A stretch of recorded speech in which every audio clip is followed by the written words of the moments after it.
Assalamualaikum dan salam sejahtera. Saya Hafiz Omar. Hari ini hari Jumaat 12 Jun. Mari kita lihat carta euro dan pound sterling serta kita akan cuba mengenal pasti hala tuju seterusnya.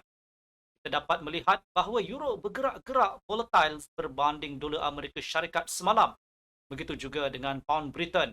Pemangkin pasaran bagi euro semalam ialah keputusan ECB untuk menaikkan kadar faedah utama sebanyak 25 mata asas kepada 2.25% buat kali pertama dalam tempoh hampir 3 tahun.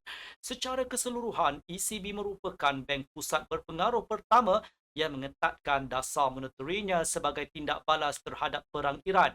Christine Lagarde berkata dalam sidang medianya bahawa prospek masih tidak menentu dengan risiko inflasi yang lebih tinggi serta risiko besar terhadap kelembapan ekonomi. ECB perlu sentiasa berwaspada untuk memastikan inflasi tidak merebak dari sektor tenaga ke sektor-sektor yang lain.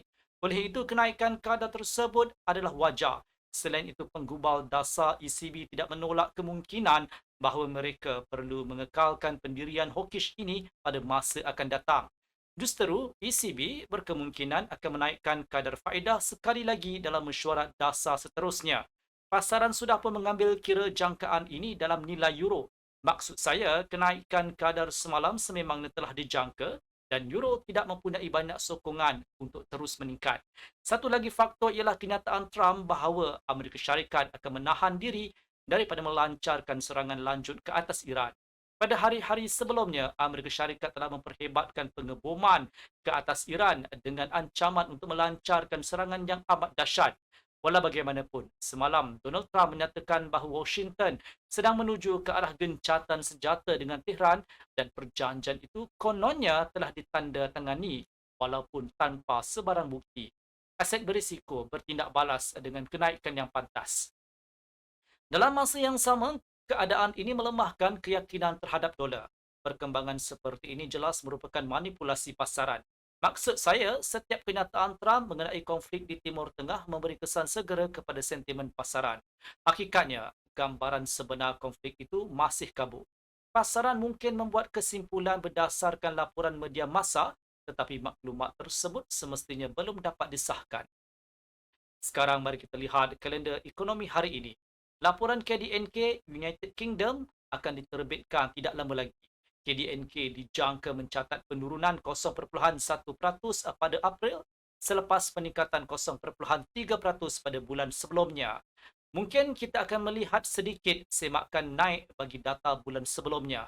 Jika data keluar lemah, pound sterling akan berada di bawah tekanan.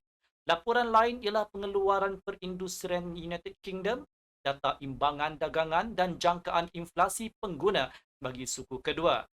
Kesemua data ini akan memainkan peranan penting dalam hala tuju selanjutnya pasangan pound dolar.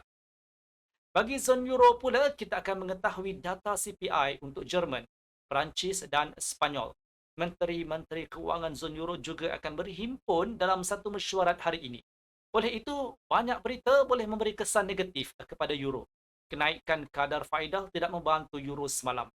Data ekonomi terkini menunjukkan bahawa ekonomi zon euro sukar untuk menampung kadar faedah yang tinggi.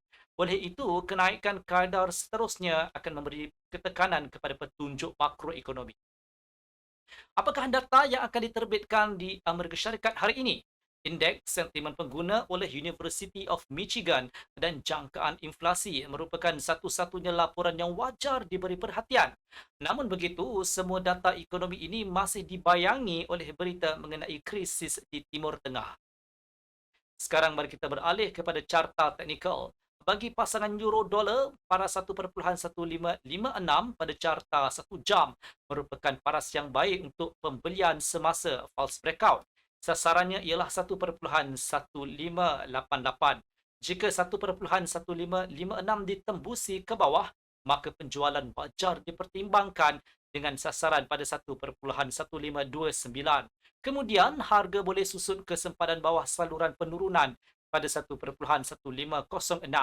Di sini saya akan merancang pembelian dengan mengambil kira kenaikan 20 sehingga 25 pips. Saya menjangkakan aktiviti penurunan yang kuat pada 1.1588. Jika harga gagal mengukuh di situ, instrumen ini mungkin membuat pembetulan ke 1.1556. Jika pembeli memasuki pasaran, instrumen ini akan mempunyai ruang untuk meningkat ke 1.1617 dan 1.1645. Saya akan membuat penjualan dari paras tersebut di rebound dengan mengambil kira penurunan sebanyak 25 sehingga 30 pips. Bagi pound sterling pula, mari kita tunggu reaksinya terhadap data ekonomi. Jika data mengecewakan, saya menjangkakan penjual akan aktif pada 1.3388.